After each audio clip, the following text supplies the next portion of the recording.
My mother-in-law took it upon herself to plan my husband's birthday. When we showed up, it was a tribute to his childhood friends and exes. We wanted to remind him of happier times, she said. What he said during his speech changed everything. My mother-in-law, Barbara, had a knack for taking over. Living in Chicago, she was always around, offering unsolicited advice and dropping by unannounced. But when she decided to plan my husband Mark's 35th birthday party without telling me, it felt like a step too far. I found out about the party through a group text Barbara sent to friends and family. Surprise party for Mark. This Saturday at 7 p.m. at Lakeside Banquet Hall, the message read. I was stunned. Not only had she taken over the planning, but she hadn't even mentioned it to me. Trying to keep the peace, I decided to go along with it. Mark, ever the peacemaker, sighed when I told him but agreed to attend. When we arrived at the banquet hall, the first thing I noticed was a large banner that read, Happy Birthday, Mark. A trip down memory lane. The walls were covered with photos from Mark's past, childhood snapshots, high school moments, and college days. At first, it seemed sweet. But as I looked closer, I saw numerous pictures of Mark with his ex-girlfriends and old friends he no longer spoke to. One table even had memorabilia from his previous relationships, love letters, gifts, and trinkets. It felt like a shrine to his past loves. Barbara approached us, beaming. Do you love it? We wanted to remind you of happier times, she said, her eyes gleaming with excitement. Mark's jaw tightened. He glanced at me, his eyes filled with a mix of anger and embarrassment. Taking a deep breath, he walked to the center of the room where a microphone stood. He tapped it, and the room fell silent. Thank you all for coming tonight, Mark began, his voice steady but firm. I appreciate the effort put into this event. However, I need to address something. He paused, scanning the room. While I cherish my past and the experiences that have shaped me, I've moved forward. I'm grateful for my life now, especially for my wife, who has been my rock and partner in every sense. He looked at me, squeezing my hand. Turning to his mother, he continued, Mom, I know you meant well, but this party doesn't reflect who I am today. It's important to honor the present and the people who are part of my life now. Barbara's face turned red. I was only trying to do something nice, she muttered. Mark nodded. I understand, but moving forward, please consult me before planning such events. The room was thick with tension. Some guests shifted uncomfortably, while others nodded in agreement. Mark's old friends and exes looked particularly awkward. After that night, boundaries were firmly established. Barbara became more cautious about involving herself in our affairs without permission. It was a turning point in our relationship with her, one that emphasized the importance of respecting our autonomy as a couple. Reflecting on it now, I realize how crucial it was for Mark to stand up that day. It not only set the tone for our future interactions with Barbara, but also reinforced our unity as husband and wife. Family dynamics can be challenging, especially when dealing with overbearing relatives. But asserting boundaries and communicating openly can lead to healthier relationships and mutual respect. After that night, things were quiet. Too quiet. Barbara didn't say much in the days that followed the party. She didn't call, didn't show up like she usually did. At first, I thought maybe the message had finally landed. Maybe she got it. But nope. About 2 weeks later, she invited us over for dinner. Mark was hesitant, but he said, let's just go, keep things civil. I didn't argue. I wish I had. When we walked into her house, it felt off. The lights were low, candles on the table, and soft jazz playing in the background like we were at some strange date night restaurant. And then I saw them. Seated around the table were 4 of Mark's old high school friends, including Tina. Tina wasn't just any ex. She was the one Barbara had always liked, the perfect one. She never stopped mentioning, even years after we were married. Oh! Surprise! Barbara said, walking out of the kitchen, wiping her hands on a floral apron like we were in some sitcom. I thought it would be fun to reconnect. Mark's face froze. I felt my stomach drop. Tina was in town, Barbara added, and I just thought, well, you kids had such a spark back then. I couldn't believe what I was hearing. Mark stayed calm. He always did. But I could see his jaw clenching. We sat down for dinner. It was quiet at first. Then Tina started in. Remember when we all went to Lake Geneva and you made us paddle all the way to the island? She laughed. God, I miss those times. Barbara nodded enthusiastically. So full of life back then. Mark looked at me. I gave him the smallest nod. Say it. Say something. He put down his fork. You're right. I was full of life. I also made a lot of dumb choices. Not everything from the past deserves a reunion tour. Tina blinked. Wow. Okay. Barbara laughed awkwardly. Mark, really? It's just dinner. No, it's not, he said. This is just another one of your setups. She went quiet. Mark pushed back from the table.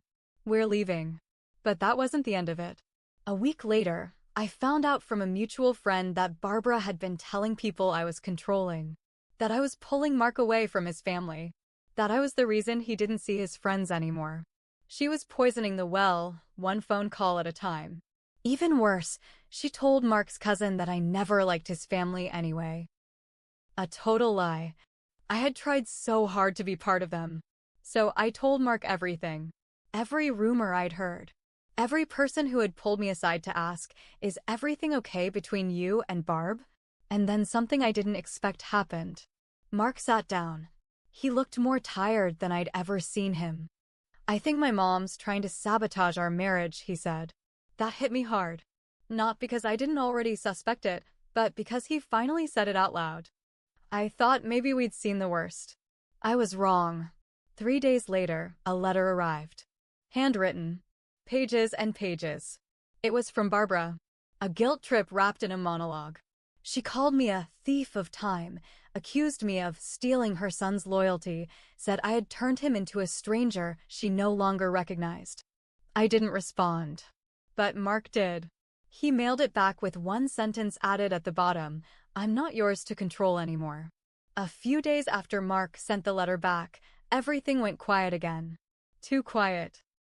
But if I'd learned anything by now, it was that with Barbara, silence didn't mean surrender. It meant she was planning. And yeah, she was. One morning, Mark got a call from his job's HR department. They were just following up on a concern. A concern? Apparently, someone had sent an anonymous email claiming Mark was emotionally unstable and under pressure at home. The message hinted at a family situation affecting his judgment at work.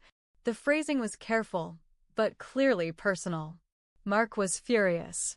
Only one person would pull this, he said. Only one person even knows enough to word it like that. He confronted her. She denied it, of course. Said she was shocked someone would say such horrible things about her son. He didn't believe her. But here's the thing. Barbara didn't stop there. She changed tactics. Out of nowhere, she started posting old pictures of Mark on Facebook. Him and Tina. Him and his old high school friends. Pictures that had no business showing up now. Captions like, the good old days. Before things changed. Or, back when he smiled more. It was petty. But it worked. People started messaging Mark. Asking if he was okay. If I was okay. If we were going through something. It messed with his head. Made him second-guess everything. And then it got worse. Barbara showed up at his office. Uninvited. Walked right into the lobby with a Tupperware of his favorite casserole like it was 2005 and he still lived at home. Told the receptionist she was dropping off something for her baby. He had to walk her out in front of coworkers. He came home that night quiet. Sat down, took off his shoes, and stared at the wall. She's trying to wear me down, he said finally.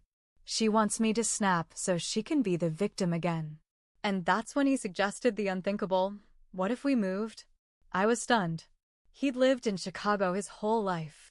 His job, his friends, everything was here. But he was serious.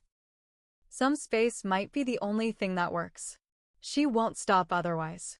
We talked about it for days. We didn't make a final decision, but we started looking at places, quiet suburbs, even some options out of state. Just to see. And somehow, Barbara found out. She sent an email. Not to us, to Mark's boss. She accused me of pressuring Mark to relocate away from his family support system. She claimed I was interfering with his career growth for selfish reasons. That was it. Mark didn't just get angry. He got cold. Like stone. He took the email, printed it out, and scheduled a meeting with HR himself. Showed them everything. Explained everything. Put it all on the table. Then he blocked her. Phone. Email. Social media. She showed up at our house 2 nights later. Banging on the door. Screaming. Crying. I've never seen Mark that way. He opened the door and just said, "You've burned every bridge, Mom. I warned you." He closed it before she could respond. And the very next morning, we got a letter in the mail. It was from Barbara's lawyer. So yeah, a lawyer. We opened the envelope in total silence. I already knew it wasn't going to be good, but I wasn't prepared for how bad it actually was. Barbara was threatening to file for grandparent visitation rights. We didn't even have kids. In her mind, she was preemptively setting up for a custody situation. She claimed we were emotionally unstable, that I was alienating her son from his family, and that when we eventually had children, she wanted court-protected access to them. It was insane. Mark laughed when he read it. Not a happy laugh. One of those I'm losing my mind laughs. Then he crumpled the letter and threw it across the room. He called the lawyer listed. The guy sounded almost embarrassed, like even he knew this was messed up. He admitted Barbara had been very emotional and that she'd paid him in cash to send the letter, just to make a point. A point? That's when something in Mark just snapped. He pulled out a folder we had kept over the past year. Every message, every voicemail, every social media post, every ridiculous stunt she pulled. He emailed all of it to the lawyer with a message that read, "Tell your client she doesn't know what war looks like yet." He wasn't kidding. First thing Mark did? He filed a formal complaint against her for harassment. Not just through personal means, but also through attempts to interfere at his workplace. Second, he made an appointment with a therapist, not for himself, for Barbara. She had been begging for family counseling for years when things went south. So now he gave her what she claimed to want, except it was with a court-appointed psychologist who would determine if she was mentally fit to be around us again. Third, he sent a message to every family member who had been caught in her lies. "I'm done pretending things are okay. Here's what she's done. If you side with her, we're done too." Some were shocked. A few backed off. But most?